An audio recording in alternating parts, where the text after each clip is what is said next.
Welcome to another episode of Follow the Brand TV.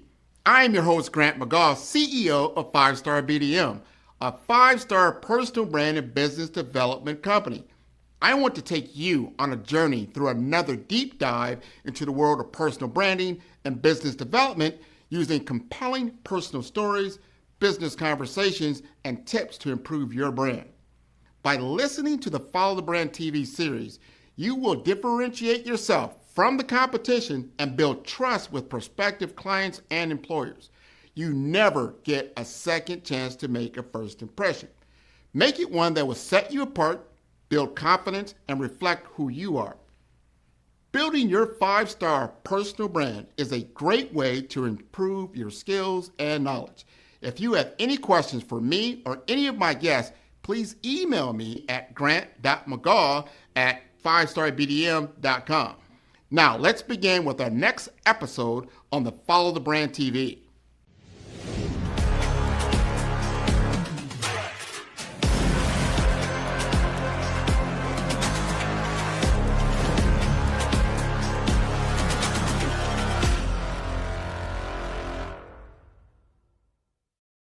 Five-Star BDM, Brand Development Masters, is a professional consulting and advisory group keenly focused on business development services for the small to mid-sized business and entrepreneurs. Although every business is unique, they often share business development challenges that can be addressed through smart branding. Services include process improvement and operations, digital strategy and transformation, business intelligence, digital marketing, and personal branding. Our business and personal branding company has helped a number of professionals and organizations to optimize and grow. This results in more business, more opportunities, better reach, positive outcomes. Visit www.5starbdm.com today to learn more. For years, artificial intelligence was a tool, an assistant that followed instructions and stayed within the lines. But now, something fundamental has shifted. AI isn't just generating content or crunching numbers. It's acting on its own, making decisions, and taking steps without waiting for a human prompt. In this episode of Follow the Brand, I sit down with Mark Lynd, a leader who's been at the intersection of technology and security for decades. Together, we explore a question that's keeping executives up at night. What happens when AI agents have their own identities? Mark puts it simply: identity is the new perimeter.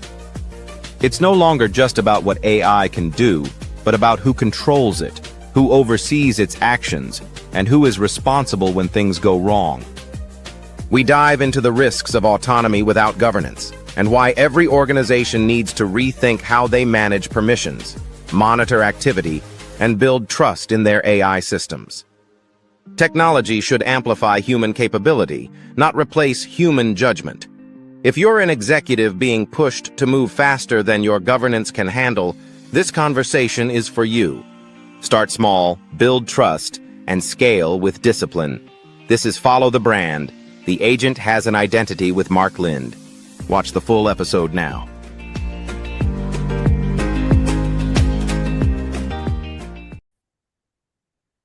Welcome, everyone, to the Follow Brand podcast. We are going to have a candid conversation today that I think is going to bring a lot of information around agentic AI, which is not just as a buzzword, but as a real force reshaping leadership, cybersecurity, enterprise decision-making when AI systems begin to act, decide, and adapt. And these lead to a lot of questions around trust, around risk, around accountability as we move into, from the lab to the boardroom. So today, my guest is Mark Lynd. And Mark Lynd is a top 5 globally ranked thought leader in cybersecurity and artificial intelligence. He's the head of executive advisory and corporate strategy and a 4-time CIO, CTO, and CISO with over 20 years advising global enterprises.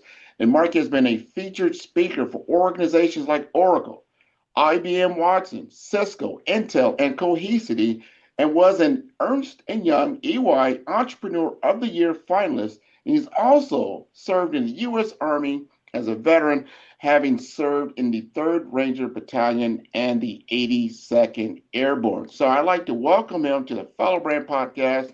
Mark, you'd like to introduce yourself? Thanks, Grant. Thanks for having me on today. Yeah, no, I think you covered it pretty well. I'm looking forward to our conversation. That is wonderful, wonderful. We're going to jump right in Okay. because you've been featured a number of different times, and I know I haven't had your entire bio, but I know what you've done. You've been a CIO, CISO multiple times, and I want to ask you just from that seat, what does most of the market still misunderstand about agentic AI today?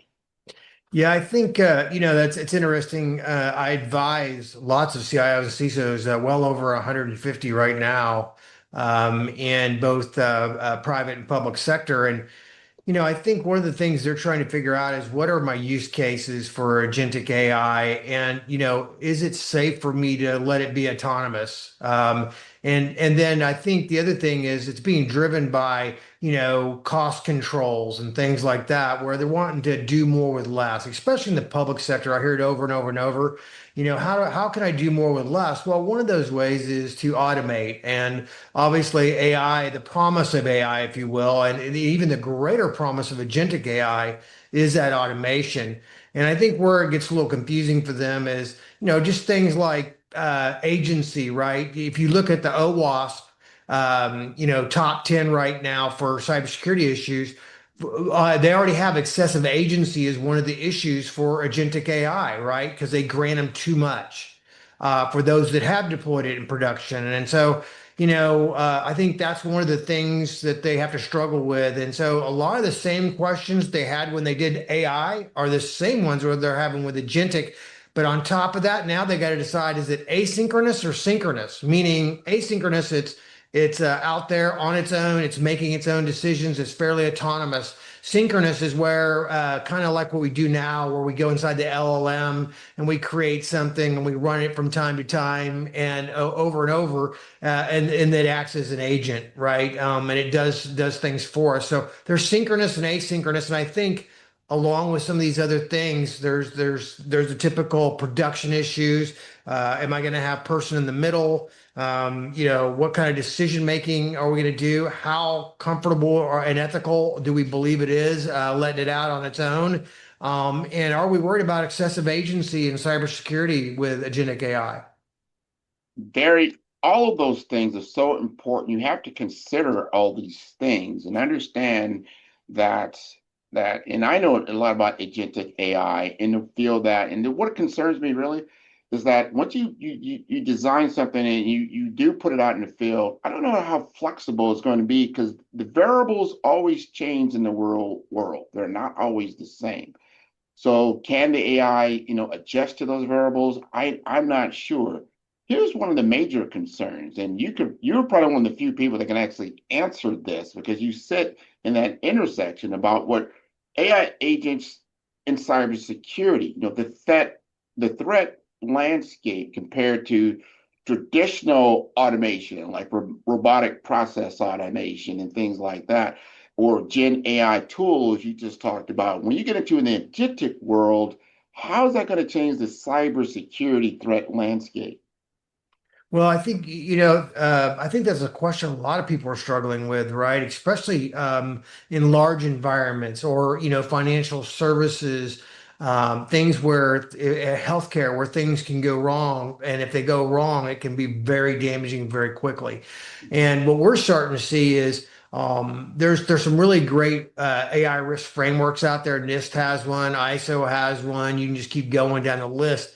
And they're starting to get a little bit more mature, right? When they first came out, obviously they're just kind of like AI specific standards that everybody would think, more around regulatory and management. But as we start thinking about, like you mentioned, the autonomous growth of these agents as this market matures, we're going to have to figure out, how do I align them with what we're trying to do as an organization? How do I make sure that I have a framework in place to do that? How do I assign permissions, because look, an agent has an identity just like you and I have an identity, right? So it's going to be a lot like an employee. Then also, how do I make sure that we have person in the middle? That's a very important piece, because regardless of what the agent does, there are very few use cases where there isn't some need for oversight, just like you would with a team of employees. Mhm. Yeah, that's it. That's it. Oversight, responsibility, accountability is big. You brought up something that we really got to get our heads around, and that's around identity. If the agentic AI model sees itself as an identity. Now, I know you've written that identity is now the new perimeter. That's And right. here's the question. Why has identity become the primary attack surface in an AI-driven world? Mainly because once you have that, you have the keys to the kingdom. You have escalated privileges, you have access. The other thing is that you're able to do work around some of the security tools and platforms that they have in place with the identity. That's why a lot of people attack identity. The other thing is if you look at it, everybody's aware that identity just continues to grow in what it covers. A good example of that would be is if you look at the Oktas, the pings, I know duos, etc. They're building their use cases around somebody logs in, but if they log in Salt Lake City and then 20 minutes later they log in Shanghai, we have an issue, right? Yeah. We have and so also they're able to look at some of their behaviors and what they're doing, right? Behavior analysis, et cetera, et cetera, et cetera. So it just continues to grow and expand on how they can secure identity. Think about this now when you have 1 billion or 2 billion or maybe 15 billion, more, twice as many people as there are people on the planet are in agents out there, right? And I don't think that's a very big stretch to think of it like that, because when you look at, just some of the growth that we have in everything else along this journey, like how many people would have thought that they connect with and use 5, 6, 7 clouds a day, which on average they do, right? Yeah. People don't think that way. It'll be the same with agents, right? We're not going to see them necessarily. They're not going to be like right in front of your face, but they're going to be doing things for you. They're going to be helping you along. They're going to be advertising to you. They're going to be tracking you, et cetera, et cetera. Well, if we don't have identity, it's going to be very difficult. Well, with that identity comes that risk that you just asked about, right? Now we have, you and I get something. I might have questions about it, and then I might escalate it to the help desk or to our cybersecurity team. How do we know the agent's going to have that same kind of intuition, that same kind of foresight to do that, right? Or to have the historical perspective to understand that that's not normal. What if it Mhm. only went back 6 months and not 6 years? Mhm. So there's a lot of moving parts to this, and I think just like everything else, it's a fairly immature space, and so as it matures, we're going to really have to stress robust oversight mechanisms so that autonomy remains kind of bounded, traceable, and aligned with the business. That's the critical element in my mind. That's 100% true. Understanding what it is or what capabilities are we giving it. We got to put it in the sandbox. You think about a child, right? A Yes. young child, usually you got to put them in the little sandbox and they're in that world and they're going to operate in that world and they can't do too much damage, right? They should be good. But once you take them out of that and they're in the whole playground and you're talking about now like not really watching them, you got to really think about that as we move forward. Which brings me to this next question, because the market asks for speed. The boards, you're a corporate board advisory entity, if you will. Hmm. Boards want speed, but regulators, they want control. You kind of sit in both of those worlds, right? You understand those conversations. How should executive teams balance innovation with responsibility as these agentic systems scale, like you said, to potentially billions of agents? Yeah, a perfect, kind of a use case example of that is they want to rush this out. They want to do those things. And a lot of the CIOs and CISOs that I work with are under that pressure today, right? They are. They're competition either from their competition, from their board, from their investors, or from their employee base. We're seeing it across the board. But you think about how you're going to do that, and I think we go back to that alignment, right? The governance and alignment, and putting that in place with regular, with generative AI. We're worried about things like, model poisoning, prompt injection, having the right guardrails in place, all that. Now, take all of that and add in access control for agents. That's a perfect example. So today, in today's world, in identity and in AI, we already see this issue where somebody was in this role and an escalated role, they move to a different role and it has a different level of permissions, right, and rights. Well, what happens is they never really turn off these, right? They never do. So if you're an employee for 15 years, you got 15 years of multiple different roles, permissions. And that's a big security risk that we have out there now. And then if so now a bad actor gets access to your identity, now they have escalated privileges across a whole spectrum of applications and sensitive data. Yeah. So we have that same problem with agents, right? If you have agents, just think about it now. We have an agent do this now, then we add a little bit, or we replace that agent, but we don't ever turn that other agent off, which we know happens in IT all the time, right? Yeah. So it's access control. So all these things that we have concerns about employees, we have to make sure that we don't just move problems we already have over onto that, or if we have security controls and access controls in place for that we should apply those to those agents as well. So that's why I keep kind of rolling back to some of the identity and all that is we need to then communicate that to the board because the last thing they want to do is have a breach, right? How many? Because I already got, if every breach that I've had in the last year by somebody that I do business with, I probably got 15 different credit monitoring deals that I can sign up for free because they have to give them to me because they breached my data, right? I get it all the time. Everybody does. Yeah, that's true. So I think that we're, because if you go back to the board and just say, well, we don't have the money or we're not going to do it or we don't have the time or we don't have the right people, that doesn't send the best message about your capability as a leader. But if you go back and with legitimate concerns, and this is what I tell a lot of our CIOs and CISOs that I have these conversations with, I'm like, go back with legitimate concerns and frame it in that it aligns with the mission of the organization.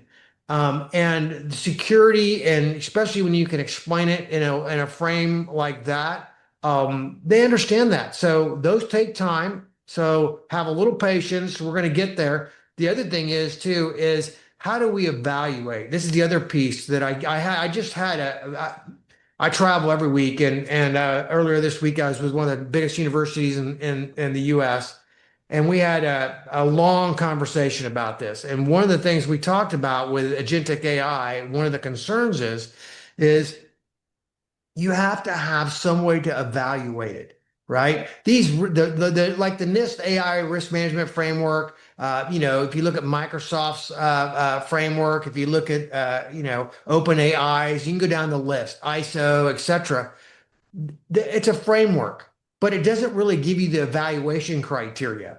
And really, the evaluation criteria is going to be pretty personalized to your organization because it's your mission and your mission differs than other people's missions, right? And you got to align it with what you're trying to accomplish, what the good corporate goals are. And being able to do that and then putting that evaluation criteria and where it's placed in against the agents you have in place, especially imagine if you're an organization with 700 agents Yeah. or 10,000 agents. If you didn't have some type of evaluation criteria, some kind of framework and some kind of way to ensure that, they're aligned with the business, can you imagine the chaos? I'm imagining it all already, the trust layer, right? How do Oh, you trust what the information, what it's giving you? You know, you can start getting into that other conversation. So remember, we always remember this. You know, I'm a little older maybe than you, but we used to get the paper. In the paper, you had Spy versus Spy. One of the cartoons would come up. right, Spy right. versus Spy, right? So now you got AI versus AI. Think about your LLM, right? And now you got a small language model that's proprietary within your organization that you've now deployed. That's your SLM, and it's an AI, right? And you got an AI Yeah. versus AI. Then you got all these other autonomous agents all operating as well. It becomes kind of a mismatch. Now, even before we jump down this call, I want to get the audience to understand this. I use Zoom a lot. Well, Mark uses WebEx a lot. He had to go through a whole new configuration to get there, just to get to, you know, to a video feed. Think about that when you deploy these AI agents. That are they flexible enough to self configure like that on the fly? And then in the cybersecurity world, that's what's happening, right? You got spy versus spy. You've got like, hey, I want to get into your data. Hey, I want to get you out of my data, or whatever it may be. What does that scenario look like in your mind? Yeah, I think you bring up a really good topic because Um, I am worried. If you think about generative AI, it's fairly stateless, right? And they have the context window to try to bring some state to it and all that, but we all know that doesn't work fantastic and it hallucinates. And I think the longest they've been able to go is like 31 hours in a session without it starting to hallucinate over a certain percentage. So thinking about that and having agents that have should have state. If you think about an employee doing a job, they do have state, right? They've had it, and they also have ethics. You hope they have the right morals. They know the mission. There's so much that's stored inside of our brain. Now, all of a sudden, you have a non-human entity that's doing things that could hurt or help the organization, and it only has a limited amount of state. And I worry about that a lot, or like, long-term memory, if you will. And also access to the data. Is it skewed data? Is this data that we loaded? One of the things you hear about Notebook LM that Google has, where Yeah, you load all your data in there. And one of the biggest reasons for that is it only uses the data inside there, so it doesn't hallucinate. yeah, So I think and a lot of organizations, their data isn't set right. It's not in a data lake. You look at, they don't even have the data set up where they know what is sensitive data, like PHI, PII, all that information. Um, so, granting access to data is going to create problems. So, and I know I threw a lot of pieces out there, but my point being is I just don't know how all that as we mature is gonna become focused on the mission and focused on getting the right outcomes and versus how much do I really got to manage these agents? If I have to manage the agents as much as the employee, the only thing I'm really saving is their cost. yeah, right. Right? I'm not saving any of the soft costs. I'm only saving the hard costs, the payroll, et cetera, et cetera. And I may not be getting as good results. I don't know if you've heard, but a lot of these projects have failed.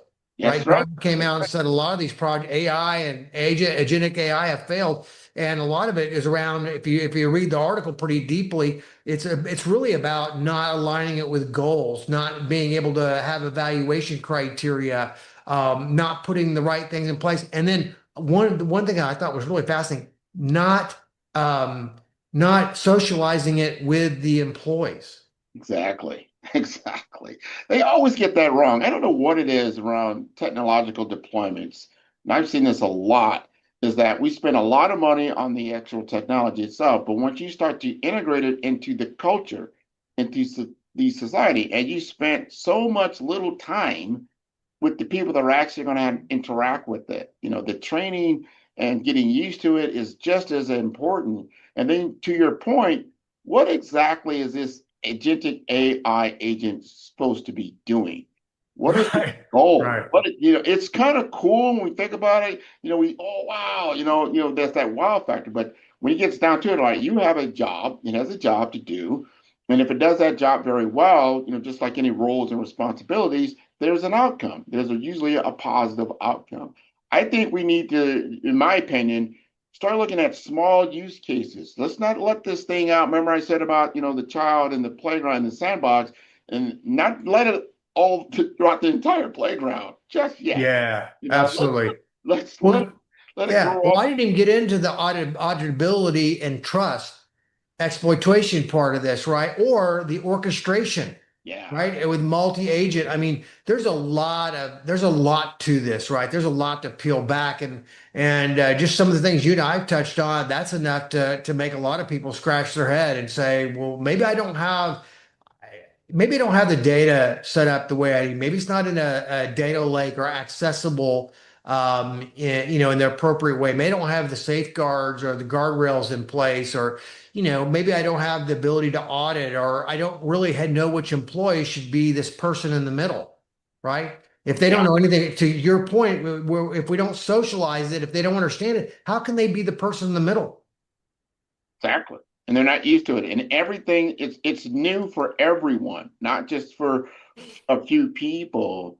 They're just getting used to AI, just LLM, use at scale on a worldwide scale. And people are like, oh, okay, I see what I can get text. I can, consolidate emails. I can communicate at scale that I never could before. Yeah. Now you're asking it to do something more than that, and that's replacing certain workflows. And that's very, very important to really look at because, from my understanding of machines and what machines do, even though you have machine to machine learning, is that they're very rigid in how they do things. They're not very fluid. What I'm saying is, as far as scenarios change, variables change, they like very predictable um, Yeah. um, future out. Like, hey, if I know if I step one step forward, I can take one step back, one step forward, one step back. When you start changing that stuff around, it starts to get confused. I've seen my own AI get confused when I've given it information. And then it comes back. I'm like, what are you talking about? Like, oh, let me reset you because you're way off on a tangent. Because to your point earlier, the way the AIs are kind of set up now, I'm talking large language model, is that even though it might not have the answer, it tries to get you an answer. Instead of just Yes, saying, I that's really right. don't know what you're referring to. Can you help me with more information? So I'm like, it just tries to answer the question. That's a flaw that needs to be fixed as we go forward. Now, you've talked to some of these things around going into 2026. You've published some predictions around this. What's the biggest single shift that leaders need to prepare for now if they don't want to be caught off guard? Yeah, I think they really got to think about the use cases, and just like what you just pointed out, there's a lot to be said for human intuition. It plays a major role in your performance in the organization, your ability to react to, situations that are very dynamic, where agents just don't have that, especially like M to M, like, where they're doing that. So I think that, but, I think it's going to go back to that orchestration, audibility, and trust, right? We just gotta figure out a way to make that. I've not seen a really good one yet that I like. Let me put it this way.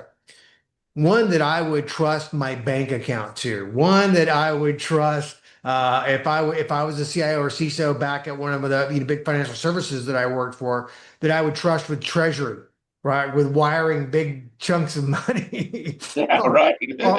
things like that. And so the use cases now tend to be not as bold and broad as what you hear Elon and so many others talk about it in this great big thing like robots and agents and all that out doing all this stuff for you. Well, even the travel one, which I think in my predictions, I mentioned that I really dislike the travel one Hmm. because I know what seats on different types of planes that I like, and I Yeah. know where I'm sitting, and I may have a friend that I know is sitting there. If I have to put all that information in there, I could have just gone to the application and done it myself, probably faster. So I think what they do is they use these very high level abstract use cases that are very simplistic. But as far as like getting into ones where there's a lot of depth to it and human intuition plays a definitive role, that's a very difficult one to do. Very difficult. And I think we have ways to go before I think people are going to have that trust that you mentioned early on to say, go ahead and do that. I mean, how many people do you know are actually doing the travel saying, oh, go ahead and access my credit card and book it and do all that, and you had nothing to it? I don't know of anybody that crazy yet. No, it's risk. It's a lot of risk. You're A lot putting of a risk. lot of risk with someone that really doesn't do it. So to your point, and the way I look at it as from an agentic AI model when it comes to deployment in my own business, I start looking at from the age before, which is the manufacturing age, when they started to put in automation into these plants, right? They started to do things that were simplistic, right? Just Yeah. what? Instead of having a human being sit there and turn a nut or a screw, I can put some automation in there, and that'll turn the screw. And I can take that human being, which is a very expensive part of my business. Labor is always the labor costs so high. I can put them to do something different. They don't have to sit there and do that. So I think if people start looking at what's in my business that is very predictable, number one, Yes. very simplistic in what it is, that then if I automated just that I can deploy that my most valuable resource somewhere else, like that the human. I always look into human AI, the HAI. I want to use my human as much as I can because they are far more advanced than any, as far as I can see, an agentic AI system there is. Oh yeah, and yeah, just like you said, the monotonous and tedious tasks. If I can take those off the human, then I can have them work on higher purpose, higher evolution things that we have in the organization, right? Where I need human intuition, where I value it tremendously. That's really what I want to do anyway. I didn't know you very rarely hire somebody to go, man, I just want them to go do this tedious task every single day. I right. mean, there are places, but but a lot of the jobs that's not the case, and I think it's typical. Everybody used to always say Oracle and Microsoft, they market 9 months to a year ahead of the product, right? Which a lot of organizations do. I'm not just picking on them. Um, I think we're even further out before these agents, just based on even some of the conversation you and I've had here, to bring all this together along with the use cases and then build that trust. I don't think that's something that's going to happen overnight. And we're not really seeing anybody deploy any of these really high-end, difficult tasks, except there is one exception. I did want to mention that's where I was going with this to Yep. align with your question. Some of the manufacturers do have some pretty interesting tasks. I'll give you an example.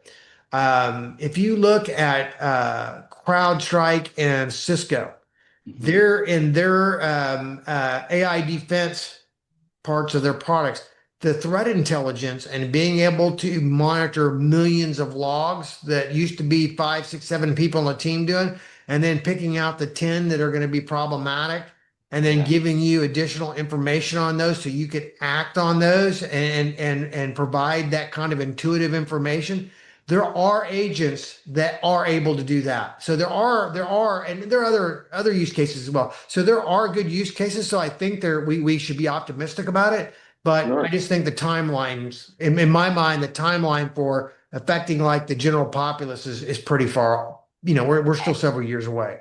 No, what you said, it's all about the use case and what it can do, especially when you're crunching, large amounts of data. These data sets are fantastic. So use the AI for what it's really, really good at. Yeah. It's fantastic at math for the most part. So you can start to see, and then pointing out those anomalies in real time, I think very, very quickly, because you sit at that world of AI cybersecurity. We've got to make sure these threats, because to your point, what is the board really concerned about? We want to make sure we maintain a good brand. that we are living up to our promise, and we do not need something disruptive like a cybersecurity. But think about the implications, Mark, of a conversation you now have to have with your board after deploying an agentic AI system that now just was hacked and now is causing you millions, potentially more than that, in dollars lost because of your brand reputation. Yeah. Yeah, and you know what? Getting it back takes years. So things like that, these really high value, the treasury example, some of these others, I think that your trust and brand one's a big one. It's going to take a while for that trust to build, and there's going to be some exploits that cause issues with agentic AI. They're going to get out in the public and scare everybody to death. Just like we had with SolarWinds, just like we had with, you can go down the list. There's so many of them. We're going to have that, and we haven't had it yet, and we will. And how we get through that, the safeguards and the auditing and the things they put in to help build that trust back to, that's going to be critical. And so that's why I believe, I did kind of put in some of my predictions that there are use cases that will do well, but I do think there is going to be a lot of people questioning. And you think about it, it was the same with the internet. It was the same with cloud. How many people said, I'm not going to pay $1,000 for a smartphone. I don't need it. I don't need to spend $1,000. What am I using a smartphone for? Now, if you took it away from them, it's like a kid. It's like you took Yeah. away one of their kids. That's it. It's the dependency, the maturity of the tech of itself, and the use case. And we've got to up our game as human beings to operate in this world, and what that's going to look like. You can't just sit on the bench and it's doing everything for you. We've got to up our skill set. I always look at that. I call it the model of AI, which is at the data infrastructure layer, the information of itself, but then it starts to get into context and wisdom. We've got to understand as human beings, I believe, that we've got to own that context layer and own the wisdom layer, Yes. understanding what this data and information is really means in situational awareness, in emotional intelligence, things that are kind of, I don't see that happening No. in an agentic AI model. But it's very important when you start to look at mature business models and things like that, like where does this really play in, and where really it shouldn't be playing in. Well, yeah, I mean, I love where you went with that on the emotional intelligence and all that. So, you remember the movie Office Space, right? Yeah, yeah. And with the red stapler and all that. Well, what they did in there is they took a couple pennies out of every single transaction. Now, imagine that being an AI, right? Where they could even hide it more, right? They could choose only certain transactions they take a penny out of, where it'd be even less visible, less noticeable, less auditable, right? Rounding error, if you will. Yeah. Those type of things are going to happen. And if you don't have some type of intuition or emotional intelligence or some way to evaluate that, if it's just straight up, it's probably going to get missed Mhm. because they're going to put tolerances in there. I just think that's the kind of stuff. I totally agree with you.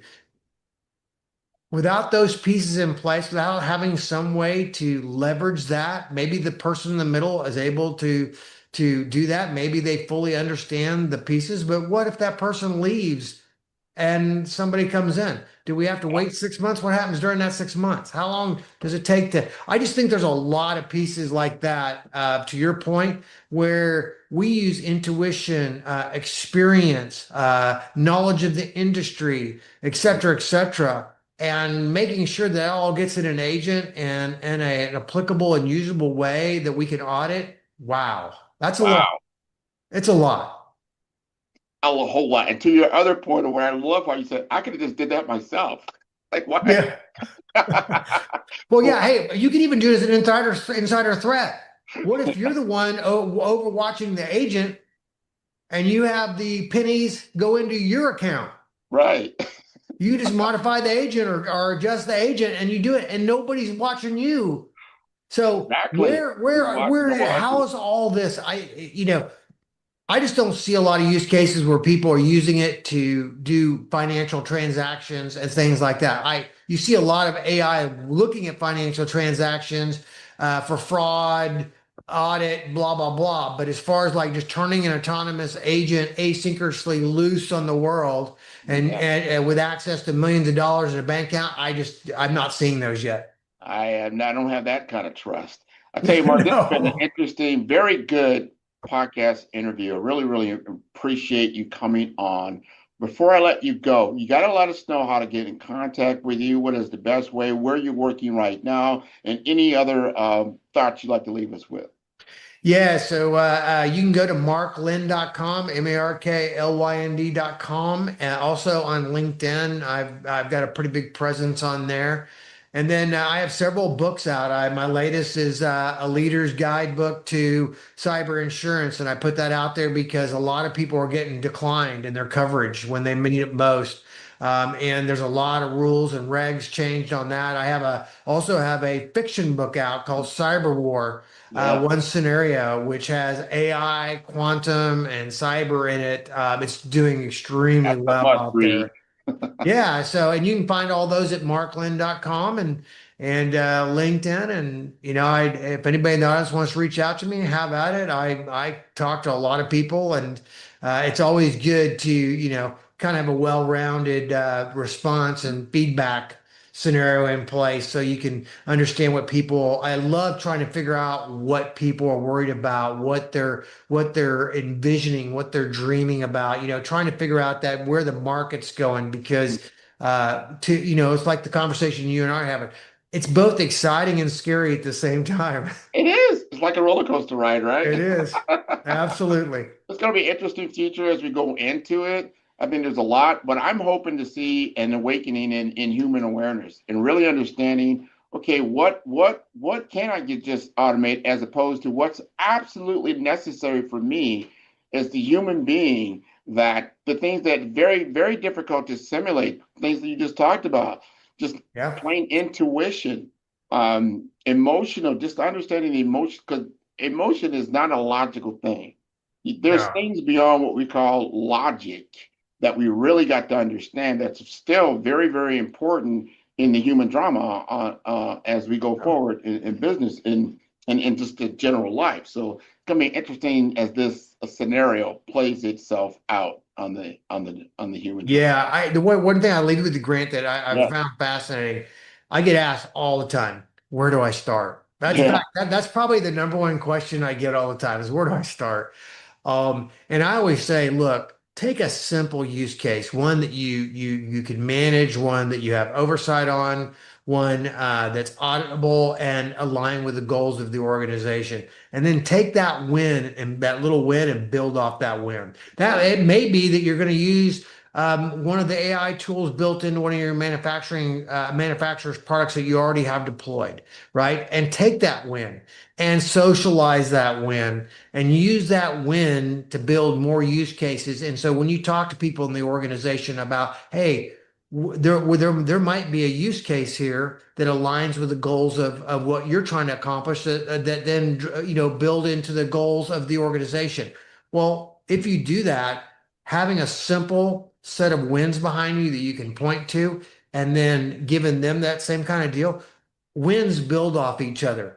yes. And boy, that's a great way to do it. It's a manageable way to do it. It's also one where if you go out there and try to do the big one right off the bat and it doesn't go well, you may not have a job. You may put Oh, your team at yeah, risk. You yeah. you you've blown all this money in the organization. It's just to me, I always tell them, I said, look, to hear this in a very positive way. That's a reckless way to do that, where when you have these easy wins from a positive aspect that you can go out and get today, right? And you get to those wins faster and earlier too.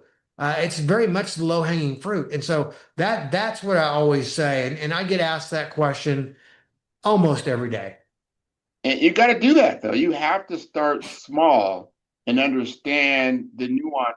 I guarantee you, because like I said, me and Mark have been in technology a long time. The simplest thing, it seems simple, but in actuality, it becomes harder, and it becomes, oh, Yes. I didn't see that scenario. I didn't know I was going to do it like that. Oh, that's interesting. You learn a lot of things along that route, so that you don't want to then put it into what you call production, where it becomes highly visible, and then it's not. It hasn't been tested in a lot of different scenarios, and you run into a lot of risk. So you try to avoid that, right? Well, Now I think got about it one in the more question. Philadelphia Eagles. Think about it in the football, Philadelphia Eagles, for example. Yeah, They started out the season and well, where they were 7-1 or something, or 7-2. yeah, Now, then they lost three in a row. Now they're back and they're going to win the East, and they're going to, be at home for the first playoff game. So if you're out there and you're a CIO or CISO, wouldn't you rather have 6 or 7 little wins under your belt, where if you have one loss, you're still going to qualify for the playoffs and you're still going to be at home, win right? early. I love that. One last question, real simple question. You've been on a lot of different podcasts. You've been in a lot of different interviews. You've done a lot of these things. Your first experience on the Follow Brand podcast. How did you like your experience? I enjoyed it very much. I like how dynamic it was. A lot of times I get you and I talked about that before we kicked off. I get the questions ahead of time, and it's already the outcome's already kind of, Yeah, done. yeah, yeah. You and I were very dynamic, and we kind of went, we went here and there, but that's how people do it. That's Real what they want to hear. conversation. That's how they listen, right? That's how they have their conversations with their family and friends and coworkers. And so I very much enjoyed that, and I appreciate you having me on. Absolutely, Mark. This has been wonderful. Thank you for being on the show. We want to thank Thinkers 360 for bringing us together, because we both got awards. Absolutely. It was Yeah. wonderful No, seeing what you're they're doing. great. They are. They're fantastic. So I'm going to encourage your entire episode, or your entire audience, to tune in to all the episodes of Follow Brand. They can do so at 5-star BDM. That is the number 5. That is star, B for brand, D for development, informasters.com. I want to thank you again for being on the show. Thank you, Grant. You're most welcome. Man, who's your favorite podcaster? Man, Grant, man. I love Grant's podcast. Well, who's Grant? I'm going to send you the link. I love Grant. I love the interview. I've done a lot of these, and this is a great one. It's always great to talk to people who know what they're doing, and it's clear you're a great host, and you've done this many times before. I feel great that we're having this conversation here. Met a new person in business who I previously didn't know. It was an amazing podcast. Grant is an amazing interviewer. I learned a lot. Really enjoyed this. Great questions, great talk track. Super appreciate you having me on. It's been a very fun episode to talk about a lot of things that I don't always get to dive into. So this has been a fantastic conversation. I wouldn't be where I am here today, of course, not on this stage. However, not in my current business projection and my current business model without working with you.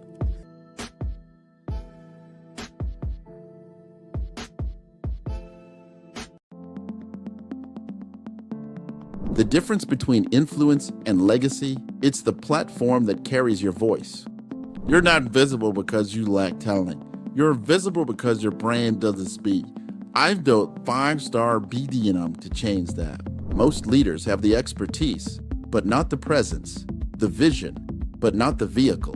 Across 3 cities, one brand is helping leaders rise above the noise. Here in the heart of Omaha, strategy isn't left to chance. It's engineered with precision. In Omaha, we engineered your executive brand, AI-powered, data-driven, precise. TISA went from a local nonprofit to a national speaker in 90 days. We don't guess your brand strategy, we build it. On the shores of St. Croix, your brand takes on depth and meaning, shaped through curated retreats and legacy experiences. In St. Croix, strategy becomes soul. Our retreats don't just refine your message, they rediscover your mission. One founder rewrote his entire company story here. Funding followed 30 days later. This is where leaders remember who they were meant to be.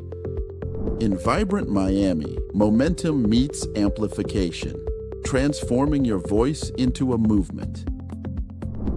In Miami, your brand becomes a movement. Business development accelerators, audience building. Joy came with an old website and an outdated company name, but she left with 5,000 followers and a waiting list. This is where you scale with soul. 3 cities, 1 mission, your legacy ignited. It started with a thread. Let's pull it together. Stop blending and start leading. 5-Star BDM, where legacy is engineered, embodied, and ignited. Visit 5starbdm.com and book your brand audit today. Imagine standing at the edge of a new frontier where the boundaries of technology and human potential blur. This is the world of Agentic AI, a realm where artificial intelligence doesn't just follow instructions but takes initiative, adapts, and collaborates with you to achieve extraordinary results. Picture a visionary consultant, someone who sees beyond the current landscape, guiding organizations through the complexities of digital transformation. Now, imagine harnessing the expertise of an AI technology expert, someone who understands not only the power of AI, but also how to deploy the right tech stack to bring your vision to life. The journey to creating an agentic AI production begins with a single question. What if your AI could do more than automate tasks? What if it could anticipate needs, solve problems creatively, and work alongside you as a true partner? This is not science fiction. It's the next evolution of artificial intelligence.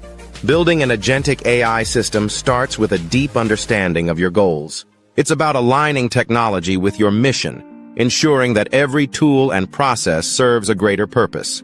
The right consultant will help you map out this journey, identifying opportunities where AI can make the biggest impact. Next comes the deployment of the tech stack. This is where expertise matters most. Choosing the right platforms, integrating advanced algorithms, and ensuring seamless communication between systems are all critical steps. An AI technology expert knows how to navigate these challenges, transforming complex requirements into a streamlined, effective solution. But the real magic happens when your AI becomes agentic, when it starts to learn from its environment, adapt to new situations, and collaborate with your team. It's no longer just a tool, it's a dynamic force that drives innovation and growth. Imagine your organization empowered by an AI that doesn't just react, but takes initiative. An AI that understands your objectives, anticipates challenges, and works tirelessly to help you succeed. This is the promise of agentic AI production. Are you ready to take the next step? With the guidance of a visionary consultant and the expertise of an AI technology expert, you can deploy the tech stack that will transform your business. The future of work is agentic, and it starts with a single decision. Begin your journey today. Unlock the full potential of AI and discover what's possible when technology becomes your most trusted ally. The next chapter of innovation is waiting for you.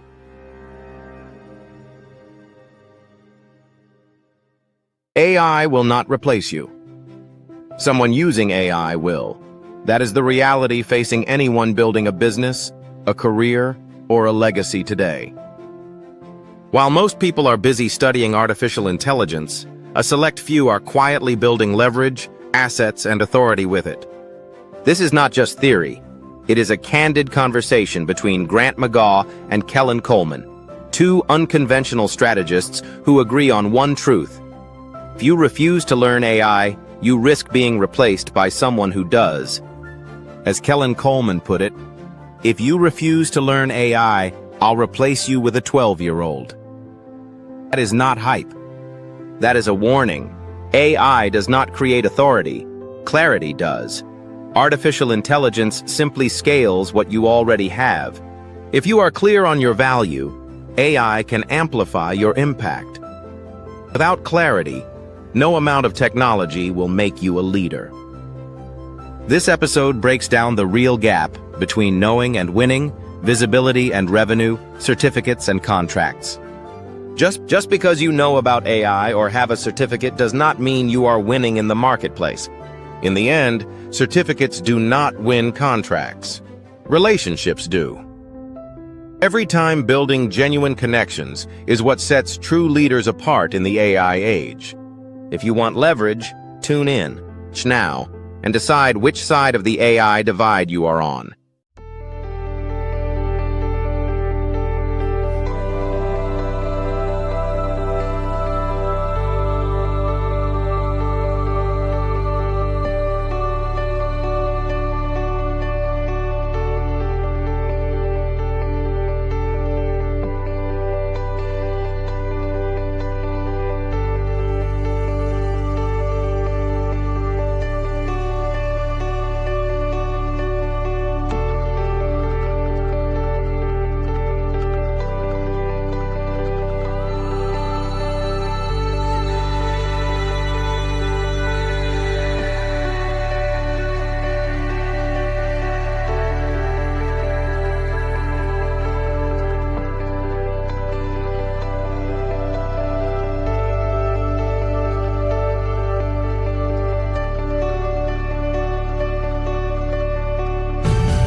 What if leadership wasn't about titles, but trials?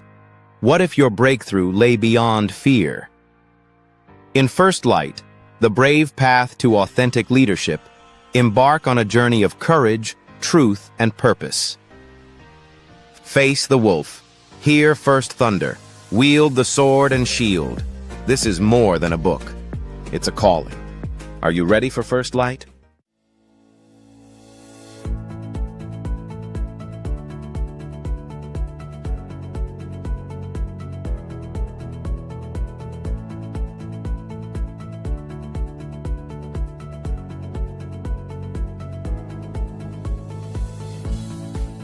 I want to thank everybody for coming out here and join our center here at the Enterprise L96 and L. This is the grand opening of 5-Star BDM in Omaha, Nebraska, my hometown, and I can't wait to bring these services in healthcare, technology, and finance to all of you.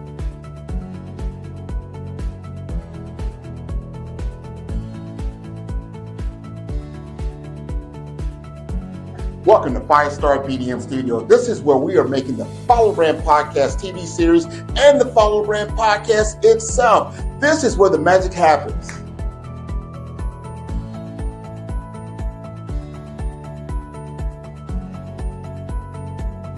Thank you again for tuning into the Follow Brand Podcast. I am your host, Grant McGaugh. We are going to feature those who are looking to scale and grow their business to the next level in the world of healthcare, the world of technology, and finance. I want to thank you all for tuning in week by week, because this is how we grow our brand to the highest level.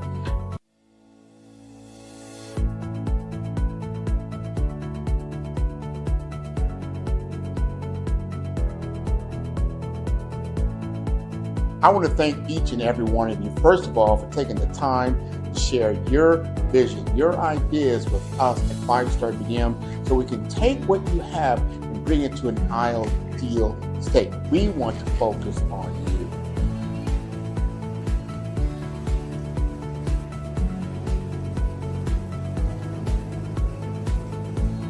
Welcome to the Follow Brand Podcast. Today we're going to talk about unleashing your visibility of value. One of the biggest problems that small business owners have is that their value is not visible. We change that for everyone. Now, for 5-Star BDM, and you're looking to be a client, you're looking to scale, you're looking to move yourself to a whole nother level. This is the way you do it. First, you book an appointment with me. You get a free consultation. We're going to talk about where you're currently at in your journey. We want to understand your brand assessment. From there, we start with the BRAVE framework. And the BRAVE framework that I have patented, I have a copyright and a trademark on. We're talking about brand identity. We're talking about resilience. We're talking about authenticity. And we are talking about visibility and execution. If this rings true for you, it'll ring true for your business.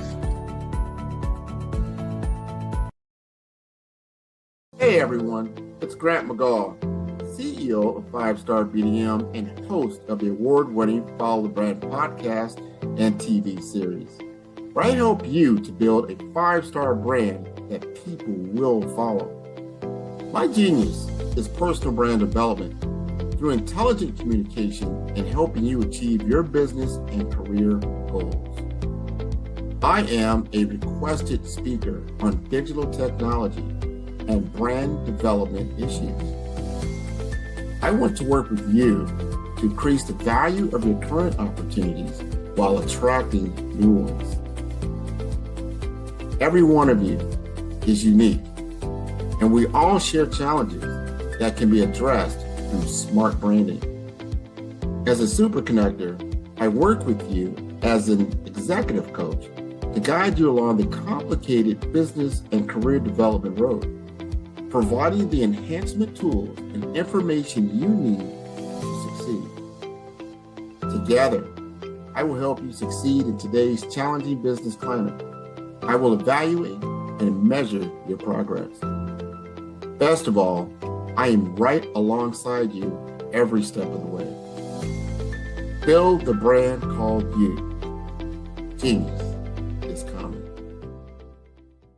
Tune in for our next show or click on our website at www.5starbdm/followthebrandtv. Thank you.